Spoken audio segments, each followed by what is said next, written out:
Hey, everybody. Welcome to another episode of the Mile High Game Guys board gaming podcast. I'm your host, Adrian. I'm Zach. And I'm Jeff. And this Wednesday episode is also, like the rest of them, sponsored by Gray Fox Games. So go check out grayfoxgames.com. I don't have to remind you every time now. I know. It is finally, it just takes some time. Humiliation's a good learning tool. Oh, that's my best teaching implement. That's why everybody got pictures of my barrel fuck up today at work. Yep. At least they were empty. They were empty. Well, and then the nice thing was my bigger fuck up didn't happen until everybody went to lunch. I was all by myself. And then I knocked a bunch of barrels off the very top of a stack. At least they didn't fall down. No. Well, I mean, one technically did, just slowly in stages. I was able to get one of them after I knocked the rack all fucked up and wonky. I was able to get one of them with the forklift and bring it down. And then the other one, I tried to get it a couple times. I was like, at this rate, I'm just going to knock over the entire stack. So I'm going to stop that. Instead, I'm going to grab the stack and just slowly pull it back and let that barrel fall down the back of the stack. I see. And that's kind of what it did. It just like thunk, thunk, thunk, thunk, yeah, thunk, thunk, and like, it hit the ground. And then I pulled it back a little bit further. And then the cage went clang, clang, clang, clang, clang. Just the rack. Yeah. Yeah. And I was like, shit, is Justin going to come out here? Because I'd seen him in the other area pretty recently. They don't give a shit. Clearly not. No. Yeah, that was about the most productive thing I did on this cold, rainy day of work today. Yeah, it was not an ideal day. Like half of the people didn't show up, mostly because they were still on like various vacations. So we just kind of fucked around for the day, cleaned up the final GABF stuff really, and prepare for the move into the new cooler next Monday. Nice. Yeah. So. You'll start working over there? Yeah. Is that closer to where you live? No. Is that farther from where you live? Yes. Okay. Is it? It's just south of Strange. Okay. Like right at 6th and I-25 there. Gotcha. There's like a Robinson Dairy building there. Yes. Yeah, I know what you're talking That's about. that building. Gotcha. So now on Mondays, are you going to give up trying to go home after work and then Oh, just yeah. go straight Yep. here? Yep. Straight here? Yep. Okay. Yeah. You don't want to fight all the way through I-25? Yeah. Right at 5:30. Yep. I'll just drive here and sleep in my car. I don't know. Well, with any luck, the new warehouse will be so fantastic that we'll just be done with all of our work Yeah, by we'll 2. At 2 on Tuesday and then have nothing the rest to do for the rest of the week. Gotcha. Yeah. Speaking of things getting better, how's football going? Fuck you. Are you talking about the Browns? Yeah, they're getting Are they better. doing well? They're looking like a team that might actually win more than 5 games. It seems like they've had real close games. It's not been like blowouts or anything. Yeah. And even their losses, like their first 2 losses were heartbreaker close games. Yeah. I mean, even their first game wasn't actually a loss. It was a draw. I saw that. Yeah. I saw I was at lunch today and I was watching highlights and it was like the Dolphins Bengals game. And like the Bengals got 3 touchdowns off of like strip balls from the quarterback. Oh my God. They just would be like, brip, turnover, and run it in. And they did it 3 times. Jesus. Yeah, it was hilarious. I hadn't heard about that. The big highlight I heard about from non-Broncos football was the Giants lost because I don't remember who they were playing now. I'm drawing a blank. But whoever they were playing, their kicker came out and kicked a 63-yard field goal, which is the third. I think that's like the third for the tie for the record. Like 63 yards is the record. And apparently people who saw it said that it looked like he probably could have kicked that thing from like 70 yards. Wow. Like, he had some range on that bad boy. He was like punting. Yeah. Shit, I wish I could have a punter kick at 70 yards these days. Yeah. We put our punter who destroyed us last year when he was playing for the Raiders, and then we went out and stole him from the Raiders. And then he forgot he wasn't still destroying us for the Raiders and was just doing like 20-yard punts. And they were like, nope, you're done. So he got placed on IR. And when he's done with his injury stuff, he's going to be released. Really, I just hope they fire everybody. Just fire Didn't they already everybody. like fire everyone last year? No, that was 2 years ago. Okay. How did that help much? And no, it wasn't they fired everybody. We had for a little while, Gary Kubiak was our head coach, but he was having some major health issues. And so he kind of stepped down. Now he does a lot of personnel scouting stuff for the Broncos. So he still works for the organization. Okay. But he was having major like heart issues. And apparently being an NFL coach is stressful. Stressful, I don't know yeah. why. I don't believe it. Because assholes like me are calling for you to be fired 5 weeks into the season. And then there's plenty more assholes that want them murdered. Yeah. Oh, yeah. Just because they happen to work for a particular organization. Yeah, versus another. Yeah. To be fair, I thought Vance Joseph should have been fired after last season. Right. But, yeah. Slack channel was giving me shit for being entitled, though, because I was complaining that this would be the Broncos' first consecutive losing seasons since Pat Bolin bought the team back in, like, I don't know, the fucking 80s. The hater, Andrew, was like, dude, because he's a Lions fan. Come on. You have more Super Bowls than we have playoffs. Mm-hmm. Appearances, not even wins. Yeah. Good times. Yeah. So that's the football update. I'm done talking about the Broncos. in and now I'm going to chug a bunch of beer. In baseball update, the Rockies got swept, so no more traffic around Coors Field. Yay! Hooray! Just in time for you to move, Jeff. Yeah. Oh, yeah. In classic Rockies fashion. Uh-huh. Just Won the wild completely card collapsed. and then got swept out. Yep. Yeah. Fucking Rockies. Rocktober lasted all of 8 days. Then it got cold here and rainy because of it, I'm assuming. Immediately. Yeah. Yeah. It's like baseball season's over and bring in the cold. So I'm very excited about. I'd much rather work in cold. This is basically when it happened last year, almost to the day. Because I remember it was the Monday after GABF last year. That would have been this week this year if it was over the same weekend. And it snowed a lot. Yeah. It is snowing a lot in the mountains right now, which Fuck means yes, it is. snowboard season is around the corner. Bought my pass today. Nice. I should have bought it yesterday. Yeah, you should have. How much did it go up? I don't know. I don't know how much it was yesterday. How much? It was $370.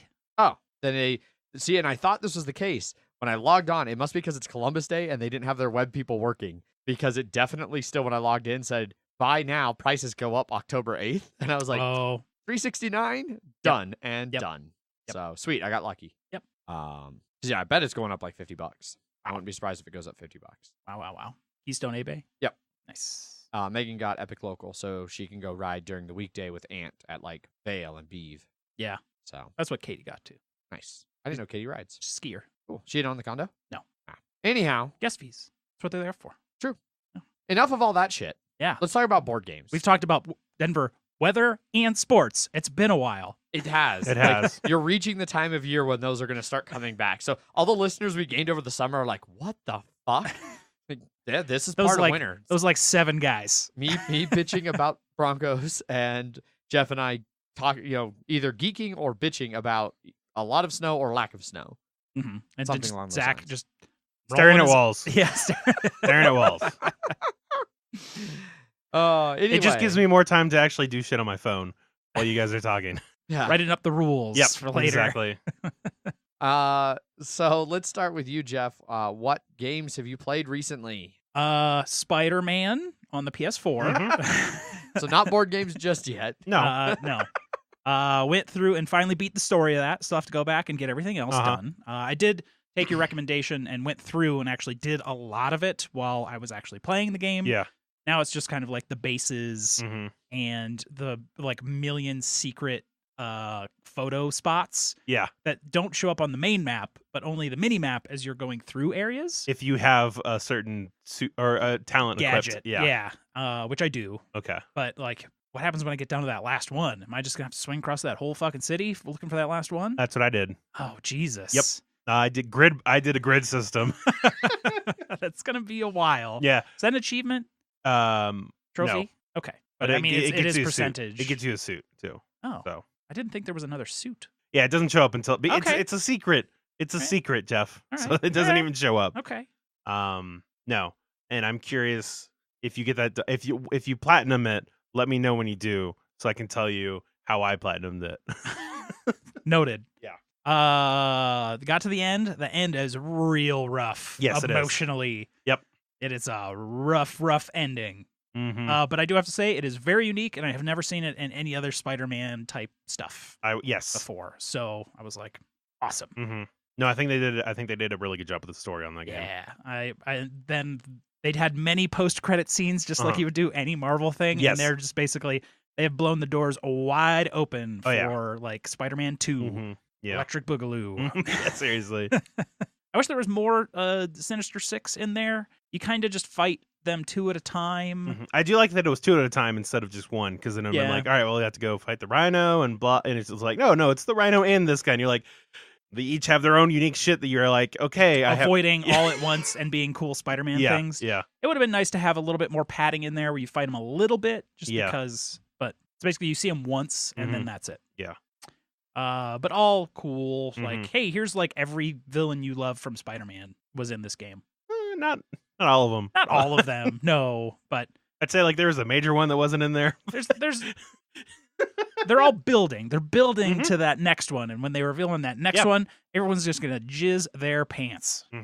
Shoot their web, so to speak. Yes, shoot. I done shot web. Gross. Super gross. Yep. I think there's an old Spider-Man meme does shoot web. I don't remember.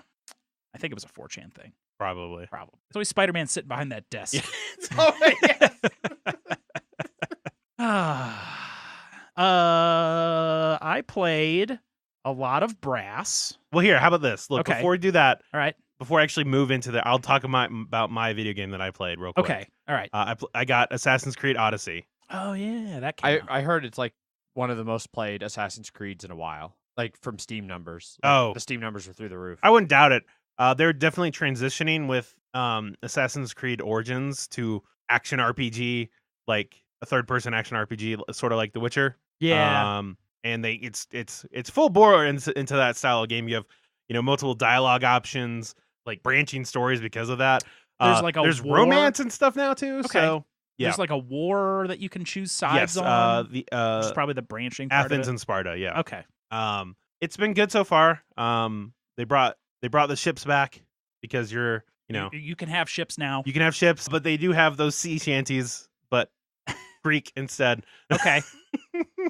Interesting. Yeah. I did like the shanties. Yes. They're not as. I mean, it might be as catchy. I don't know. It's hard to sing along when you're like, I don't know. I don't what know this they're saying. language. We'll get Andrew on it. Yeah. But I'm really just starting in it. I just met the Spartans for the first time. Okay. You're definitely going Spartan side.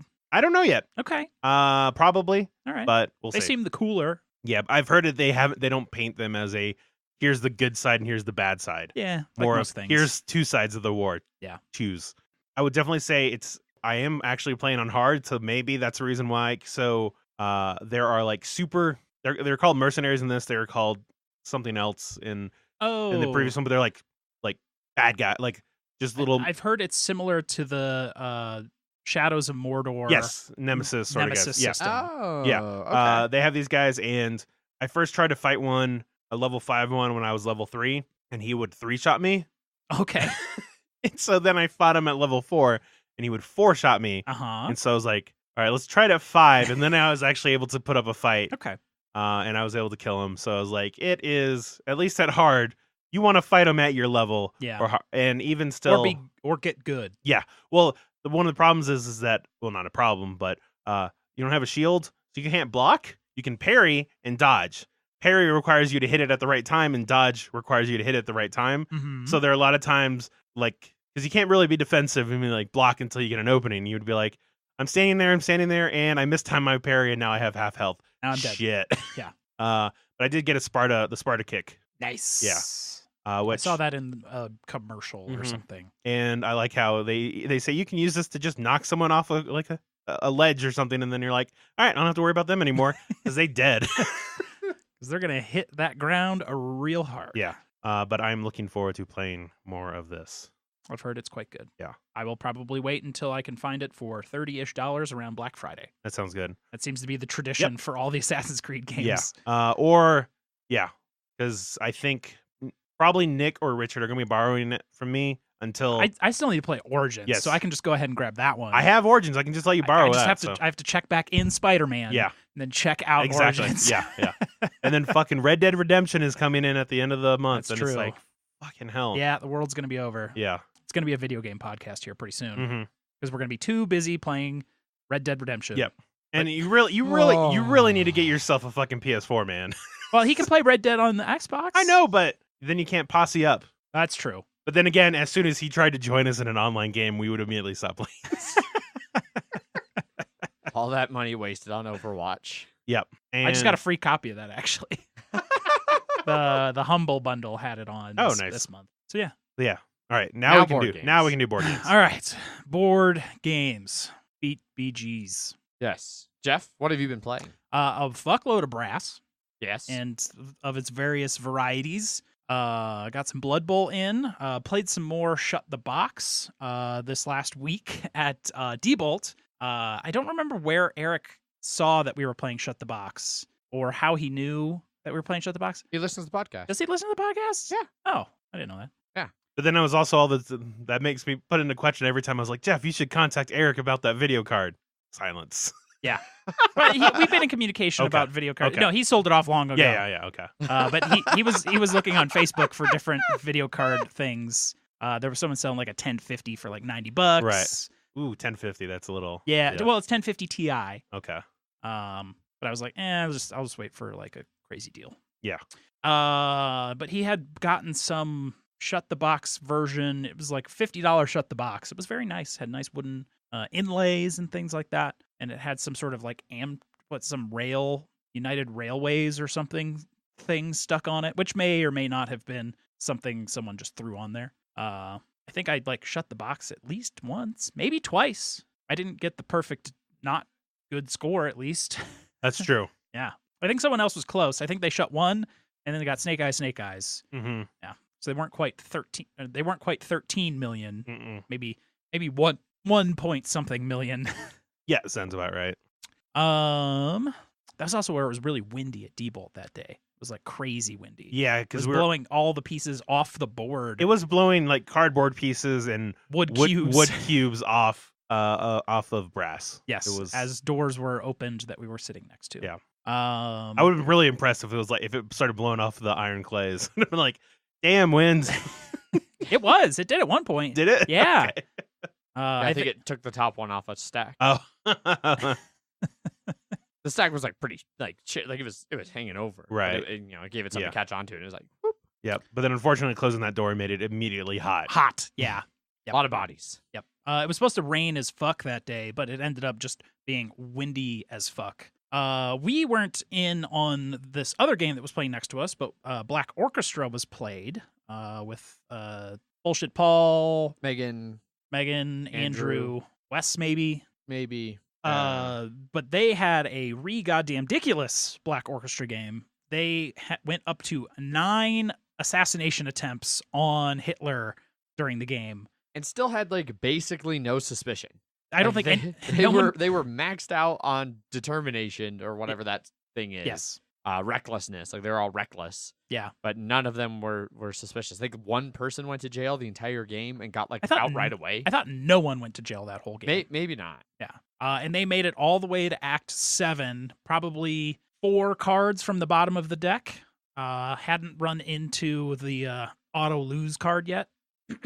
And finally got a plot attempt successful. It was like kidnapping Hitler in Berlin or something. Yes. But it was only like 4 cards away from the end, so it was basically the end of the war anyways. So it was just before, everyone died. Yeah. Because they got found out. They kidnapped him like 2 days before he was going to shoot himself anyway. Yeah. Hey, you know what? At least he kidnapped him. Maybe did they take him off and kill him though, or did they just hand him over to someone? No idea. This late in the war, you probably just drive across the street and there's going to be some Russians or allies there. Yeah. That'd be an interesting decision as a German. Like, who do I trust to shoot me less when I'm going to turn over Hitler? Allies. Yeah, definitely the allies. The Russians will shoot you. Yeah. Back then, at least. Yeah, that's basically all I've played, board game wise, that I can remember. Yeah. Halfway through the episode, you'd be like, oh, yeah, that other game. Yeah, I don't think I just sort of hung around and watched their Black Orchestra game because I love Black Orchestra. Yeah. It's a good game. Right on. For myself, same thing. Played a bunch of brass over the last couple weeks. At game night, I also played a little bit of Shut the Box. I did not shut the box on either of my plays. And then I played after one of our plays of brass here at the house. We were Jeff hauled ass out of there. He was like, "Nope, I'm exhausted." But also he was like, I have to get like 20. I had to spend 25 minutes getting home, and Wes and I were like, "Oh, it only takes us like 5 Yeah. minutes." So This was at like almost midnight. Was this Friday? Yeah, Yeah, it was Friday after work. I was tired, and I was just like, "All right, brass complete. Bye." Yeah, so Jeff just like left, and the three of us were like, "Well, I mean, it's only like 10:30, 11. You guys want to play another game?" And No, it was like 11:30 at that point. maybe. yeah, So we kicked around some options for a little bit, and then was finally like, well, I guess we could play some more Yeah, we settled on Speakeasy Blues. Speakeasy Blues, yeah. Mm-hmm. Because it was one of those things where I realized like my collection doesn't have a lot of like Short games. short 1 hour games that you can play at 11:30 at night after you just got done with brass. That I like. that all three of us would be happy to play. Yeah. So we ended up playing Speakeasy Blues again. Taught it to Wes, and then the three of us played it. You know, I am still just not at all impressed with that game. We were talking about it a little bit afterwards, and I can't remember if it was you or Wes, Zach, that described it as being aggressively mediocre. Oh, that was 100% me. Yeah. And I think that's pretty accurate. I really like the theme in the abstract sense. I like the art and graphic design of the game. It looks really cool. Mm-hmm. But playing it, the gameplay doesn't connect me to the theme at all. Like, I don't feel like I'm actually doing any of the things you're doing in the game. And I just constantly feel bored with it. Like, the decisions aren't interesting enough for me. And, since I don't really give a shit about games that look good or have good theme if there aren't the mechanics to back it up, this one's kind of really fallen flat for me after 2 plays. So, don't know if I'll play much more Speakeasy Blues. Yeah, I would agree. There are parts of it that I do like. Yeah, same. Like you said, the art in and of itself is good, but while playing it, it doesn't pull you in at all. I like how they do the dice drafting. Yes, I agree. There are restrictions to it, but It's something I haven't really seen dice drafting. yeah, exactly. But it also is just you're like, I got lucky or I didn't. I don't know. I got what I wanted. Yeah, I got what I wanted, or I'll just do something else. It never felt like I had great moments, like of just I got exactly what I wanted. Now I'm going to do this and this. So it was just like, okay, all right. Especially because there are other dice you can choose, so it sort of mitigates that the luck of the roll. And I like how they do a lot of the scoring for like the collections and stuff. That you can score really big, but you can also screw yourself if you do something you accidentally plan wrong. Yeah. And then somebody takes that one of the cards from you. But like individually, I like all those things, but when I put it together, just like it is less than the sum of its parts. Yeah, I agree. So. Not out in retail yet, but November, I believe. Gotcha. Yeah. Zach, what about you? What have you been playing other than some Speakeasy and a bunch of brass? All the games that you've been just playing with us. Yeah, exactly. I played. One I've been playing a lot of Noch Mall on my phone still. Been doing a lot of Gons, Sean Right. Clever, a lot actually. Yeah. Jake posted how he was able to get 40 points on the first score pad and moved on to the second one. I've only been able to get to 38, and I'm like, I just need to fucking get it. Because at that point, it's just like in Gons, like once you get past 270, and that it's like really you just have to get lucky with the dice to get what you want. Like in Gons, it's like getting really high on that like last roll of getting the 3 bottom die. Yeah, like getting a real high, nice roll on those. Exactly. Yeah, it's really critical. Yeah, and so I've waiting for the RNG to fall into place. Pretty much, yeah. And then I've been playing Kobayakawa. Mike Jones introduced us to that, or introduced me to that at least. Because I'd played it before. I that was that game you guys were playing with all the weird symbols and stuff on cards. Okay. Yeah. It's a simple, I don't know, what would you call it?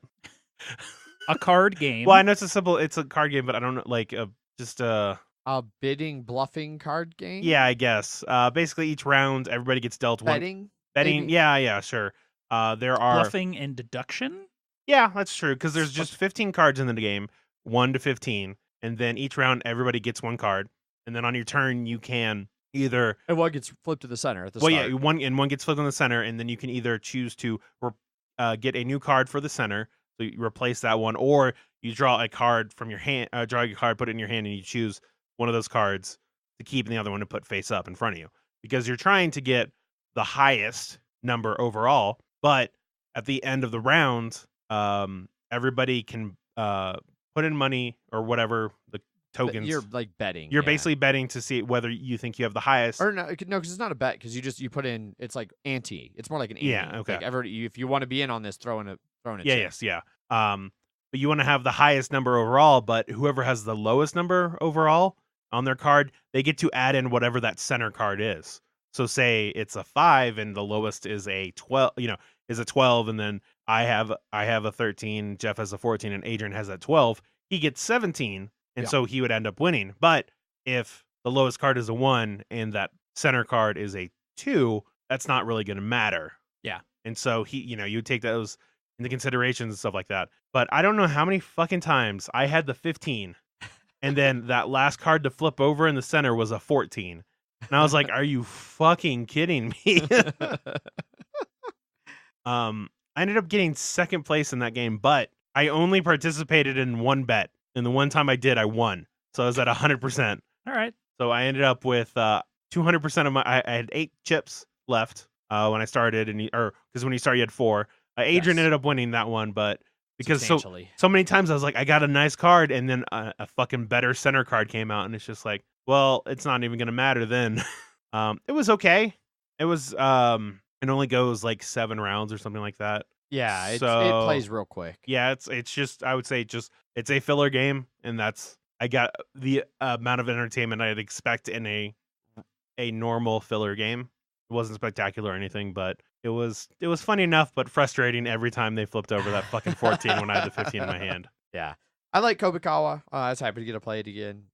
It's enough of a little puzzle about, I've got a 10. How likely do I think that is to be the lowest number that stays in? When there's an 11 in the center of the pile, and you can see different people's reactions as like a low card gets flipped or a high card gets flipped, and kind of try and gauge what you think they have in their hand. Yeah, I like it. It's a good game. That's about it, really, for me right now. Cool. I know what you guys forgot to talk about. What? Lamentations and Star Wars Imperial Assault. Okay. I knew I was gonna remember. We just finished up the campaign for Imperial Assault. Yeah. It was just loss. Yeah. And then Lamentations was just another kind of like dungeon delve. Mm-hmm. We got tricked by other thing. Yep. It was just this whole thing. Yeah, there there's was a lot of holes. a lot of pestilence, and all the males in the group were like, "Yeah, I could see me doing this." Mm-hmm. And then there was other thing. Yep. That tricked us. It Tricky. grabbed him by the back. Yep. His chest ripped open, and Mm-hmm. Although I will say, the character that did the best in the entire scenario was my little fucking cleric in training donkey. everyone had like 6 diseases. He was good to go. He was good to go, and Guy was unconscious, and so Donkey had to roll 5+ in order to make garlic mayo that was way outside of his purview, and he fucking nailed it. crushed it. And what's also great in that world is that garlic mayo, when it's imbued, gets rid of all diseases. It's great. David just gave it turned it into garlic mayo, Yeah. basically. Every once in a while, I'll find some miracle weapon, just needs to really destroy Mhm. that. Yeah. It takes 10 minutes to destroy it too. So they fought shit, and I was Yeah. just like, I heard stuff, but I was like, nope, I I gotta, gotta concentrate. yeah, I don't want to earn the wrath of God Fieri. So. Oh my god. Mhm. All right. Well, I think that brings us to the bloody minute, since Jeff played some more Blood Bowl, and I hear it was painful. Correct. I did play more Blood Bowl. This was Lizards on Lizards. This was Bullshit Paul and I. His Gator raid versus my Smashing Saurai. He came into the game with a miss next game Saurus. He had like an armor break. He had used his apothecary earlier in that game to keep a Saurus from being dead, which is very understandable. In this game, we had very equal teams. He had 160k inducements. He took a mercenary Saurus. Mercenaries are used fairly rarely. It's basically just a player that's extra expensive, and you can pay 50k on top of that with inducements for a skill. So it's like 80k for a Saurus plus 30k plus 50k, which gave him exactly 160k. He gave his Saurus, however, a doubles skill, which I was not aware of, but Ant was after we had chit-chatted after the game and called Paul out as a cheating bastard, because you can only give him a normal skill, and leader, which gave him an extra reroll for the entire game, was not a legal skill to give him. Ah. Did he end up using? He absolutely used his Okay. rerolls. So it sounds to me like that entire game should be null and void. Well, Asterisks. I mean, to be fair, No contest. I've fucked up hard and put an extra whole person on the Yeah, field but that was in before. the past. Yeah. This was in the now. I can't really complain too much. You should have tried, Yeah. and then just be like, It's they try and say, but yeah, you just, and it's not about, you can't throw this whataboutism in here. It's not about what I did in passes, but what you did now. You cheated. Yep. Just the fact that you got away with it doesn't mean that Paul should. Yeah. I mean, I didn't get away with it, to be fair. But it could have changed the game quite significantly, as he wouldn't have been as bold when having 3 rerolls versus 2 rerolls is a pretty huge difference, especially when it would have been like 2 rerolls versus at the beginning of the kickoff of the first half, me with 4 rerolls, as I had gotten a free reroll from the kickoff event. Unfortunately, it kind of went downhill almost fucking immediately. He casualtied out, or he KO'd Allosaurus, and then started knocking out my skinks, started breaking armor on Saurus pretty much top to bottom. I was not able to do much on the other side. It was basically just me hitting and not breaking armor over and over. He was just rolling hot the whole game. Thankfully, my skinks didn't get murdered too bad, but I was probably he scored he scored on on his 8, which, because I received, means that there was no, like, I get a turn, and then, so I only had 1 roll for the KO rolls, which only a skink came back in, and none of my KO'd Saurus, which means I was super under. It was like 9 on 11 or something at that point. Continued to go downhill, kept trying to do some bullshit plays, couldn't make a fucking dodge reroll to save my life with any of the skinks, even with built-in rerolls. Yeah, it's a 3+ reroll, and I probably made 2 or 3 out of the, I don't know, 7 or 8 that I attempted. Mostly to just give them like 1 space away from a Saurus that had marked them up. Tried to pull off a couple of little bullshit things, got a little lucky here or there, not enough to keep him from getting the ball and scoring. I think he ended up getting a handoff to a Saurus or something like that on a 5+ and won the game 2-0. Unfortunately, I took a miss next game skink and an armor break skink. Thankfully, neither one actually had skills, but they did have some star player points, which sucks.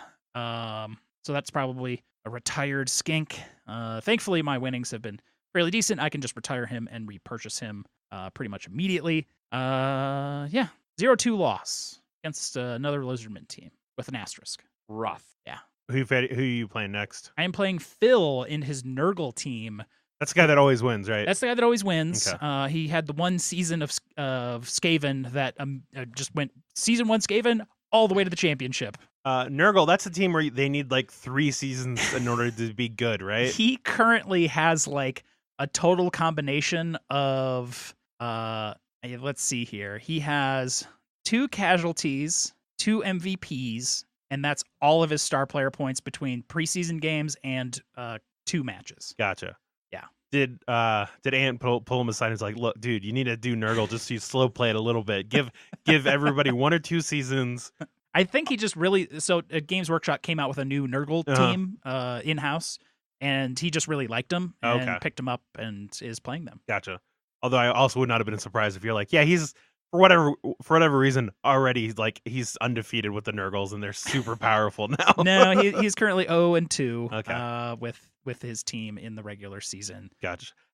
How pissed would David be if Phil took his Nurgles to the, like, if he won the cup first season with it? Yeah, that would be pretty hard. He has lost a Pestigore to death. They have to roll twice, right?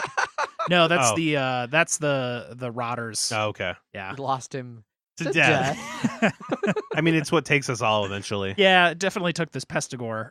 He was not. I think Ant did that actually. So he's only going to have 1 guy that can really move the ball around. But looking forward to Lizards on Nurgle bout.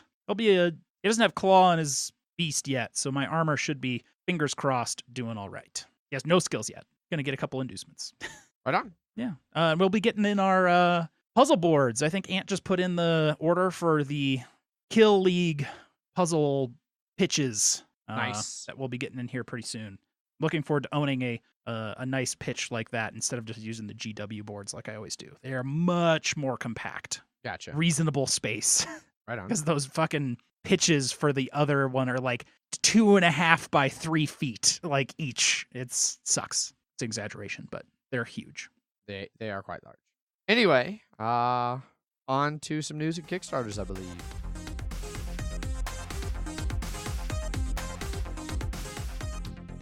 Yes. First up in news, there is a new game, Yes. newest title in the Nippon series, Hokkaido, coming from Renegade Games. Yes. So this is the next step in that Nippon series, which the first game in that series is Honshu. And so this is the same designer and illustrators working here on Hokkaido. And it looks like it plays very similarly, where you're map building with the cards. The first thing it looked like, oh, that looks just like that other game. Yeah, but it does some different things with drafting, and they don't really go into detail of how it's different. At least not on this press release. At the on very Renegade's least, page. it has like the normal cards have 6 different squares on them. And it looks like this has like single squares that you're going to be able to add to it. Yeah. Which will be nice. And then I feel like I really did like Honshu. My main problem with it was the drafting always felt a little underwhelming in that regard. Yeah. And so I'm hoping it looks like hopefully like this will be sort of like the game that it was supposed to be, if that makes sense. Fair enough. Like A refined vision. exactly. The second edition, that game was sort of sucked until you got to the second edition. It seems like hopefully this one will do better. Yeah, and they mentioned something about that after establishing themselves in Honshu, the lords and ladies head north to Hokkaido. Beholding Hokkaido's mountainous landscape, they see that expansion on this land will prove to be a greater challenge than before. So I don't know how mountains on the cards, like you can see what are mountains on the cards. I'm going to assume that they just like block shit that maybe you can eventually like build over. Yeah. But we'll see. It still looks good. Yes, I definitely. would want to It's, try this out. Yeah. yeah, looks like So- it's in winter.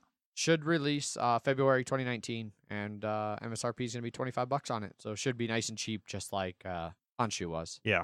Yeah. Next up in news, Z-Man is announcing the Great City of Rome. Their second Roman themed game. Yeah.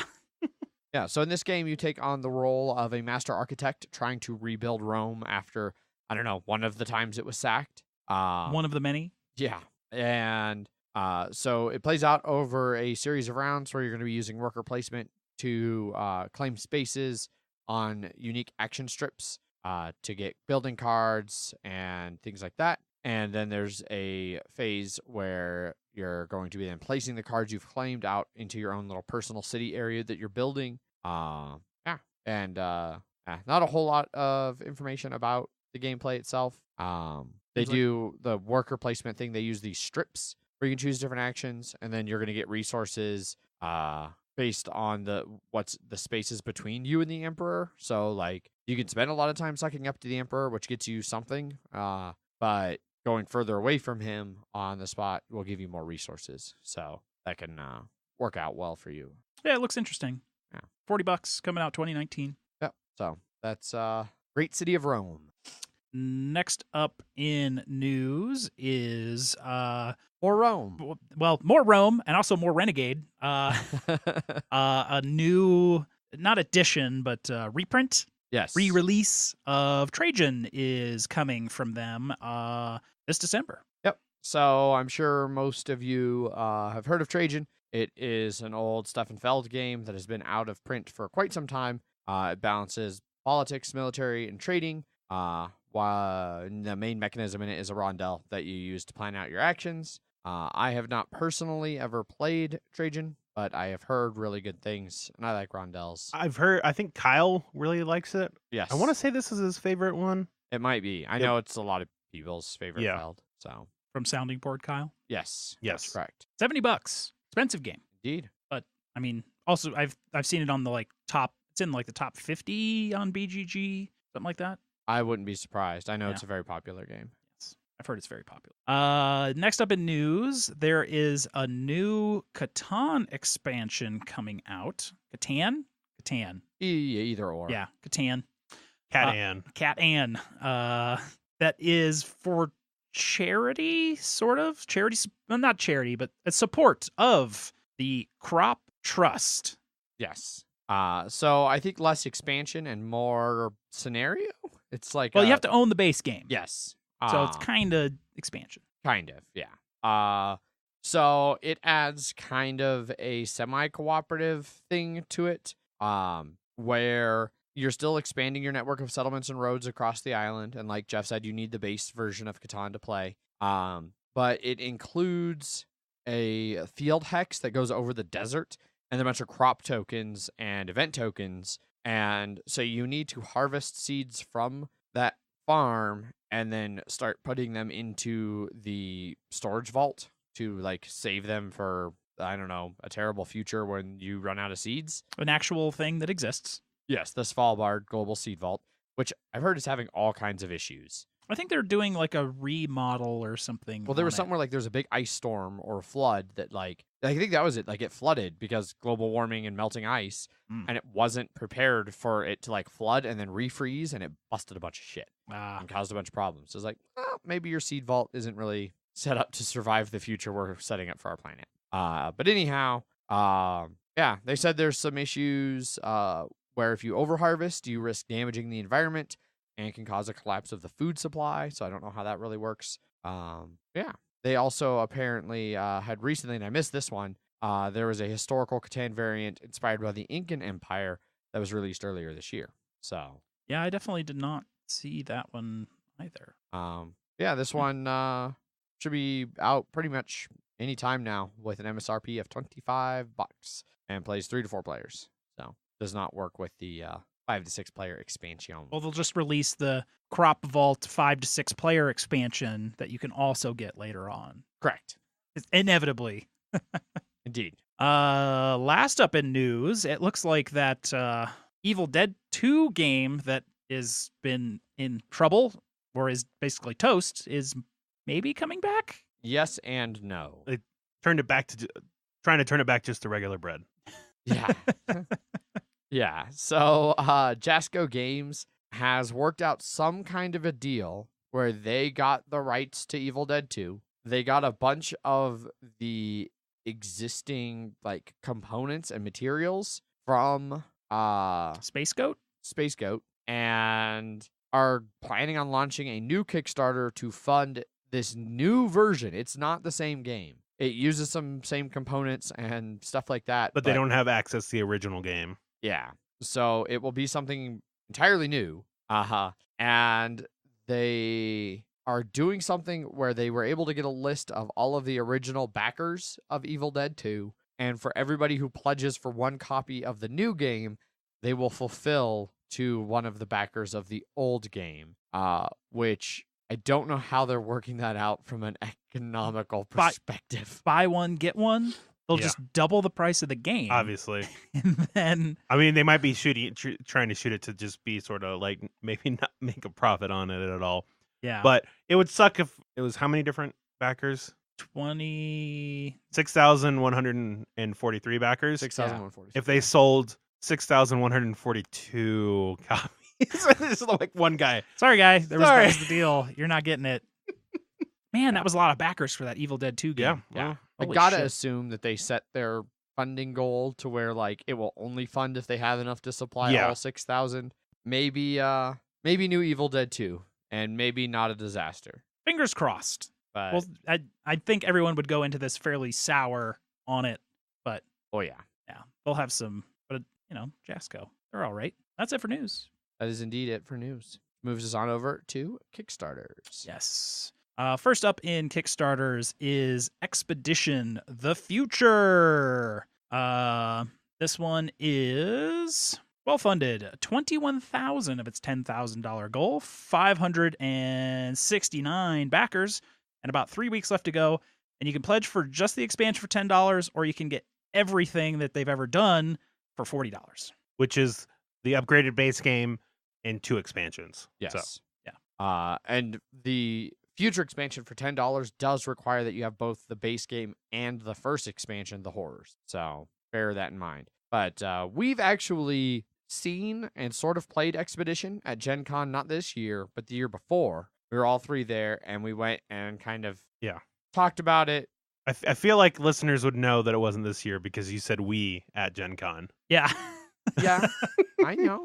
Just then putting it into context of which of the years that we were there I know. it was. I know. But it's kind of an interesting little role-playing card game that uses an app and is super customizable. So you can really set it up to do whatever you want it to do.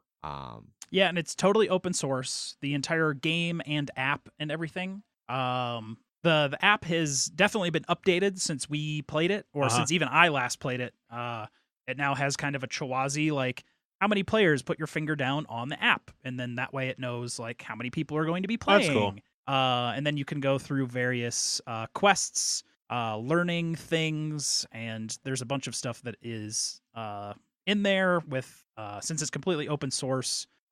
People have released a bunch of extra quests and stuff like that. So there was sort of a D&D theme to start with, and then the obligatory Cthulhu expansion, and now Yes. a sci-fi expansion.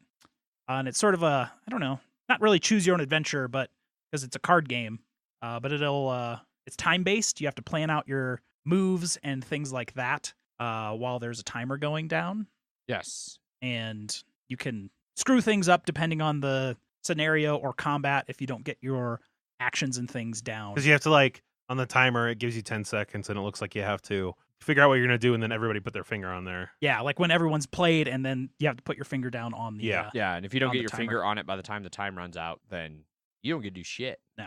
I think it's a fun game. I have the base game and the horror expansion. I'll probably be getting the future expansion as well, especially for like $10. It seems like they're updating the box. I also liked it was real small. It's a real nice small box. This one, it looks like they're adding in like a sort of bookshelf, book-looking box for it. Yes. It's gonna be like $10. That's the deluxe edition, basically.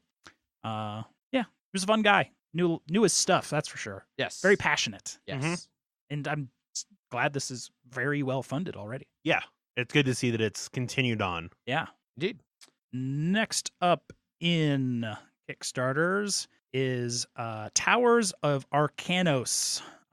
This one is well funded, 30,000 of its $25,000 goal, 464 backers, 3 weeks left to go, and the most popular pledge on this one is $59 for the deluxe edition. Indeed. So this is a dice drafting game where essentially the first player draws a number of players plus one dice out of the bag, rolls them, and then chooses one to place on these little tower tokens. They're little circular tokens that have like space for 3 dice. And you put it on one where it matches, like, you know, the one tower might need pink 1, 3, or 5s, you know, odd pinks. And so you take one of those and you put it on one of the spots and trigger the special ability associated with a spot, which are things like gain 2 points, gain 1 more meeple, gain X number of points when doing one of these things, you know, based on what level of the tower the floor's on or whatever. But so then after the first player takes a die, go around till everyone's taken one until there's only one left. If somebody finishes the third pillar on a tower, then you score that tower, and a new disc gets placed on top of the dice there. New so they floor. Become, new floor. So the towers grow, and like some of the cards will score more depending on where they are in the tower. And one of the interesting things is your worker meeples can be trapped on one of the floors as it gets built. yes, And your meeple now becomes one of the columns of the tower. Yeah. and they're stuck forever. Yeah. The towers are divided basically into 2 types. There's outer towers where the dice have to very clearly match. But then there's the inner tower where you can basically use any color or any number to fulfill, and it also unlocks slots in your player board that's like looks like kind of a spell book. And so depending on what number you actually put into the center tower, you get to put a meeple on that number on your spell book, which like gives you a power up that you can do on subsequent turns to get extra stuff. Seems like a lot of the stretch goals in the campaign are these like mercenary ones that all have little custom meeples and stuff for them that you can hire, like the Willow, the halfling druid. Yeah, pretty simple little dice drafting game. They say it plays in like 90 to, I don't know, I think it was 45 to 90 minutes maybe. Trying to find it again, I lost it. Something like that. Plays pretty quick, supposedly. 20 to 30 minutes. I must be thinking of a different one. Yes, you are. 90 to... Yeah, 2 to 4 players, 20 to 30 minutes. That is So- pretty quick. Real quick, if it actually plays that fast. Yeah, So- and base game's only $35. So Yeah. Components look okay.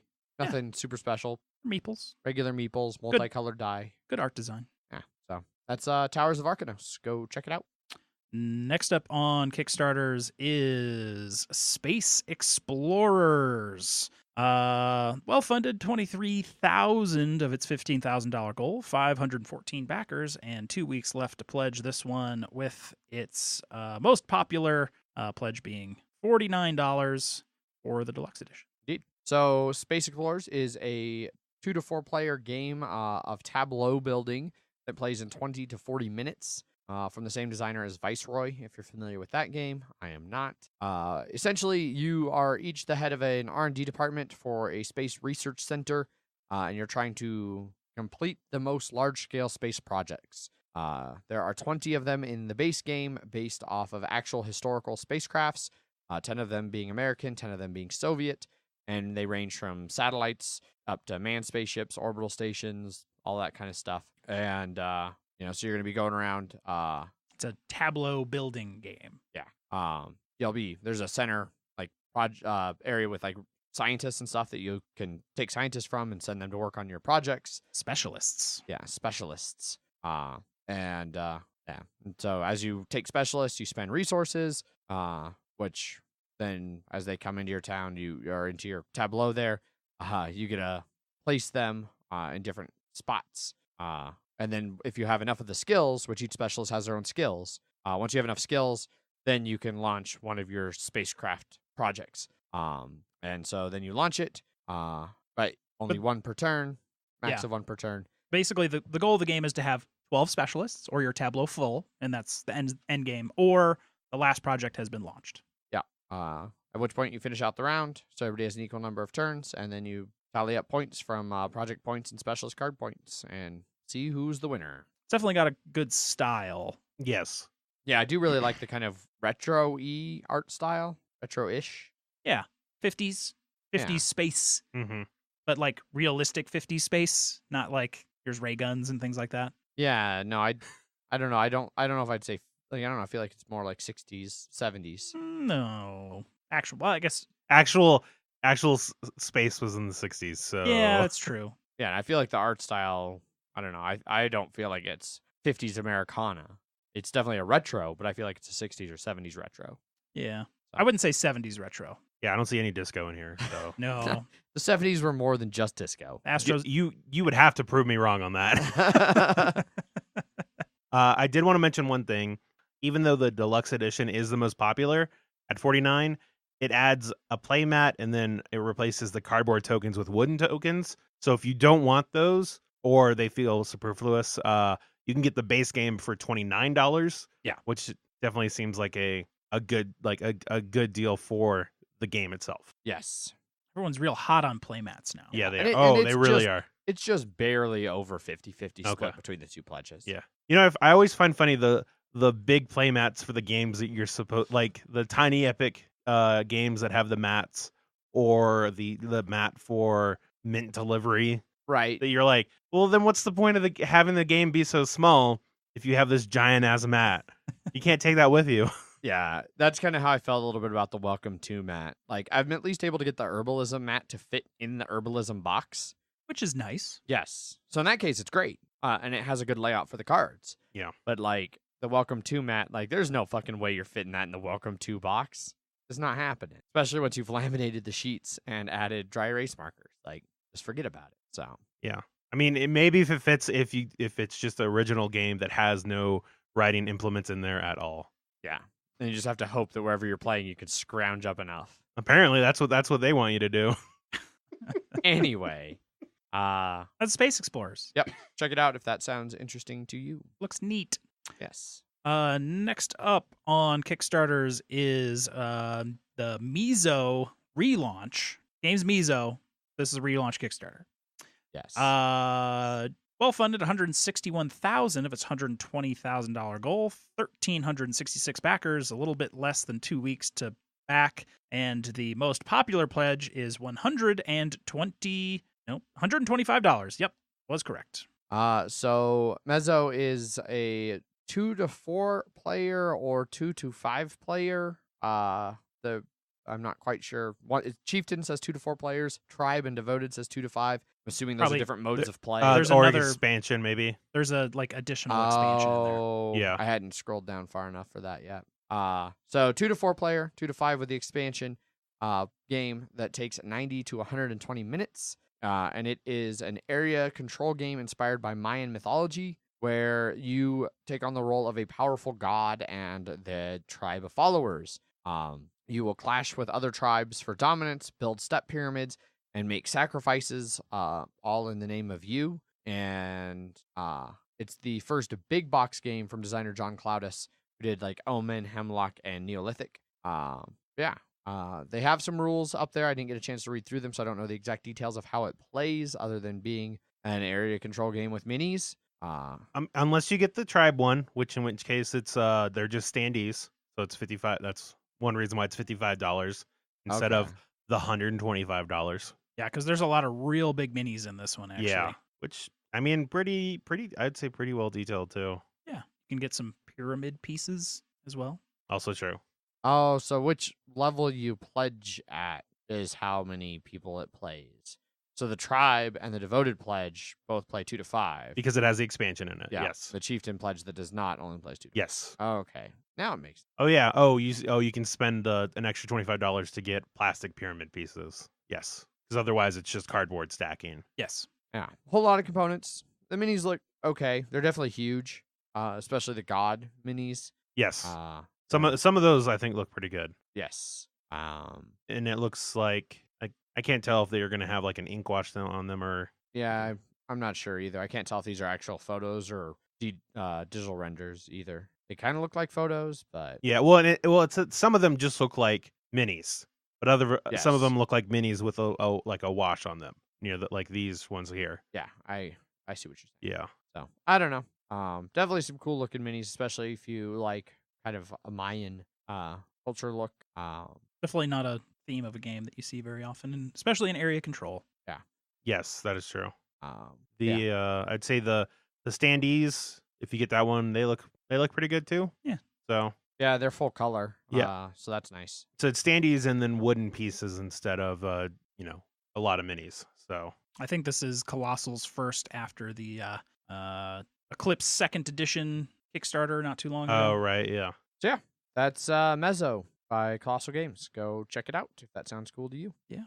And then last up in Kickstarters is Lovelace and Babbage. Extremely well funded, 46,000 of its $5,000 goal, over 1,200 backers, and about 2 weeks left to go. You can pledge this one for the deluxe edition for $30 or $20 for the regular edition. So yeah, Lovelace and Babbage is from designer Scott Alms of the entire Tiny Epic series. And it plays 2 to 4 players, takes 15 to 30 minutes. Real quick little game where you are taking on the early computer design, dawn of computing with Ada Lovelace and Charles Babbage. It was It's kinda- a mechanical computer.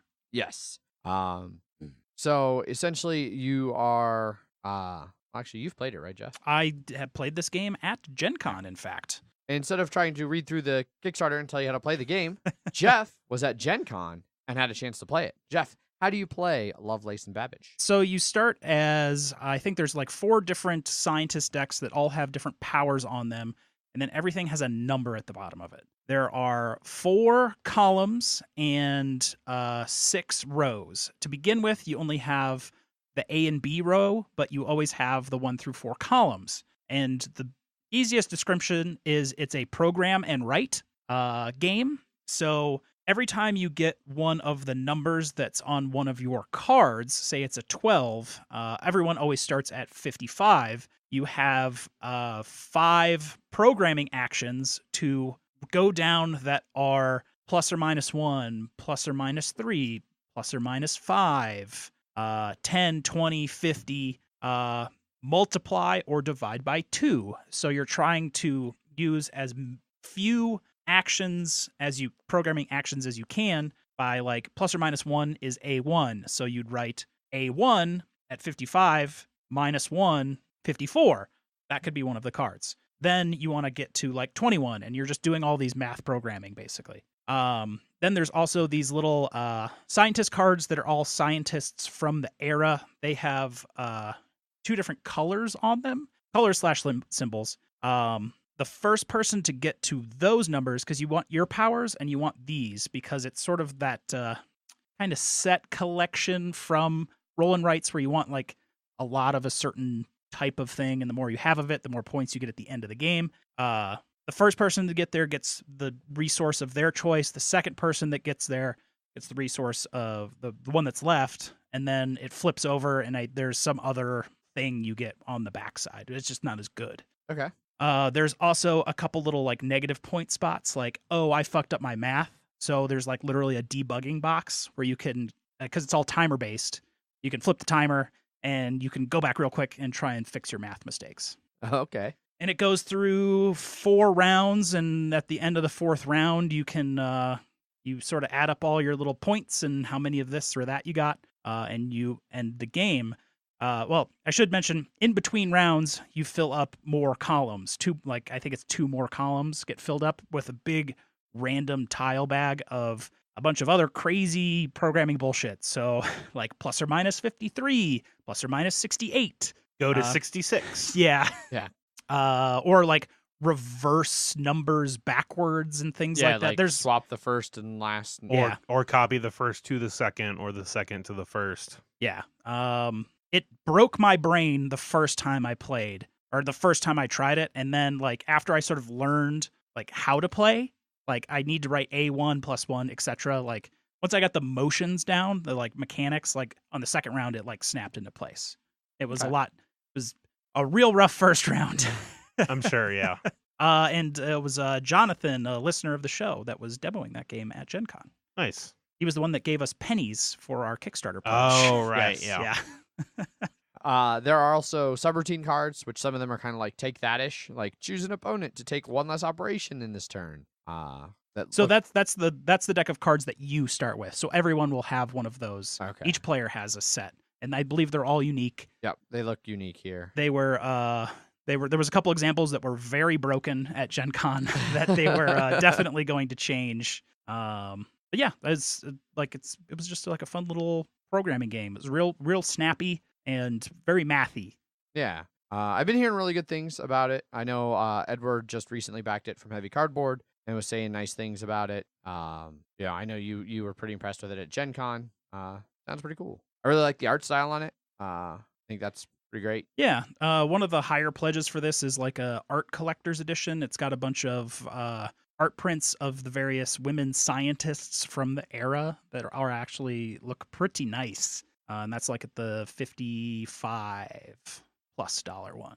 I think I think $80 gets you all 3 of the art prints. Yeah, and they're done by different artists too, including Beth Sobel, who's one of my favorite artists in board gaming right now. Yeah. So right on. That's Lovelace and Babbage from Artana Games. Yeah.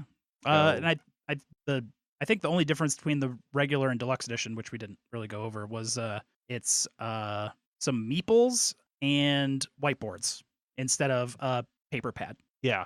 For the extra $10. For $10 to get Yeah, which is a lot better. more whiteboards. Yeah. Yeah. Cool. Lovelace and Babbage. Go check it out. Check it out for your health. That wraps up news and Kickstarters. So we can move on to some listener feedback. No new emails, right, Jeff? Is that what you said? None that I was aware of. People clearly hate you, Jeff. Yeah, I can see that. I have stopped getting notifications from the Gmail account, so I have no idea. I'm trusting you guys. You've just ceased. Dude, the new phone has been giving me fits lately with I some see. of those notifications for things. But anyway, there was, however, some new comments over on the BGG thread from last week's discussion episode. Zach, do you have that pulled up? I do. As one comment in particular. Yes. Or specifically. This is from Bryant, and this is in response to the previous one from Andrew, where he was defending multiplayer solitaire. I like that just fine as long as there's something that keeps us from starting off exactly the same. Whether that means asymmetrical powers, different starting resources, or just a different layout. I've heard Scarabia is basically multiplayer solitaire, but everyone has the exact same board and pieces. So you could do literally the exact same thing as other players. I don't care for that in theory. Yeah, so everyone that says Terraforming Mars is multiplayer solitaire is, Yeah. you know, Clearly wrong. not thinking No. of all of the... No, I would not care for that in practice. So, because then it just becomes an optimization puzzle, and then it's just And we can just play Welcome to. yeah. So yeah, that was from Bryant. Thanks for the response, Brian. That was it. No new no things of note over on Twitter. Nothing this week from Paulo's corner. I don't know what's going on over in Portugal. Paulo's busy. Saving up. Yeah. Maybe we'll find out next week Indeed. how his week was. Yeah. Right on. Well, hopefully y'all have enjoyed this little randomly banter episode with some more local weather and sports updates. Five getting back sports to it. on 5s, weather on 10s. Yep. Board game somewhere around 30s. Yep. Not too far off. But yeah, thanks everybody for listening in. Hopefully you've enjoyed the show. Be sure to tune in on Friday, where we will be reviewing Brass Lancashire and Brass Birmingham, reviewing them both, comparing them, and maybe making some recommendations. Should be a pretty good episode. We've been playing a lot of Brass lately. We're geared up for it.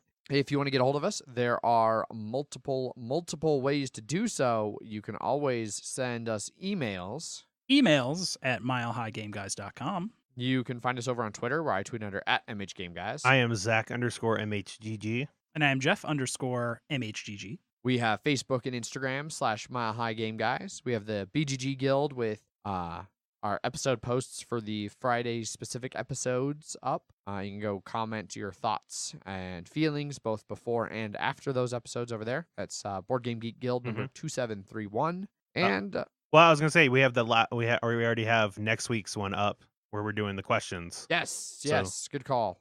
Next episode will be episode 115, and on the 5s, we do our Q&A episodes. Occasionally. So, yes, but we will be doing another Q&A episode. So there's a Q&A thread up on BGG. Go over there, jump in, give us some questions, board game related or not. It's going to be another rambly one. Those are always a lot of fun. They let us kind of cut loose a little bit, get wild. Yeah, because we're so prim and proper We're otherwise. so uptight. Yeah. And structured. Yes, All exactly. this structure can't handle it. We need to cut loose. No. Yeah. So go throw any random questions at us that you may have, and we will answer. I assume most of them, depending on what they are. And As long as it's appropriate for an explicit board gaming podcast. yes, Explicit language board gaming podcast, not explicit board games. But not that. but not that. Maybe one of those questions could be like, are there explicit board games? Oh, yes. yes, there Yes, are. there are. Yeah. Yeah. Consentical. Yes. Oh, yeah. Well, but that, yeah. I remember that one. Or there's also that, like, you have those two dice, you just roll them and then you do whatever the dice say. Yeah, that's true. Yeah, one's like an action and one's a location on the Yeah. body. Kiss eyes. Does it have to be open or is it? It's up to the kissy. I don't Yeah. know. But yeah, go give us some. Go ask us questions over there on that thread. Like I said, Board Game Geek Guild number 2731. Join the guild, participate in the threads. It's awesome. And then over on our website, milehighgameguys.com, there are show notes. At the bottom of those show notes is a link to the Slack channel where you can get on there for even more local weather, sports, and board game chit chat with us and a bunch of the other Slackers? people. Yeah. Yeah, slackers. That sounds good. Okay. You can learn about Australian football. Yep. Aussie rules football. Yeah. You can learn about, cricket when cricket's happening from the hater. He's over there. Bullshit Paul's always just running around. You can hear him spewing complaining random about stuff. bullshit. Yeah. He will complain about something nearly every day. It's entertaining. Go poke I'm the sure he bear. could find something. Go poke the bear. That wraps this episode up. Like all Wednesday episodes, it was sponsored by Gray Fox Games. Their newest Kickstarter will be launching November 1st. So And less than a month. less than a month until Reavers of Midgard, where you can go and reave to your heart's content. Just Send Vikings out to plunder and pillage. Be the best and fight all Jarl kinds of monsters. you can be. Indeed. Recruit a hardy crew. I'm looking forward to the Kickstarter. Yeah, I can't wait to like the little like art things they've been teasing in like their email updates and stuff. Looks real good. Real good. So, Jeff, do you have a prepared statement about Gray Fox Games? As is tradition. Gray Fox Games, quality games, cleverly crafted. Also, you're running low on anger. Nonsense. Mm-hmm. I am just constantly pissed at everything. At everything. I'm like the Hulk, only without superpowers. I'm positive that's a Kids in the Hall skit somewhere. You wouldn't like me when I'm angry. I know, because you're an asshole. Thanks everybody for listening in. As always, I have been your host, Adrian. I am still Zach. And I'm Icicle Jeff? What? Jeff Sickle. I'm Jeff Sickle. It was cold at work today. It was very cold and shitty. Jokes are always better when you explain them. Yep. Bye. Bye. Bye.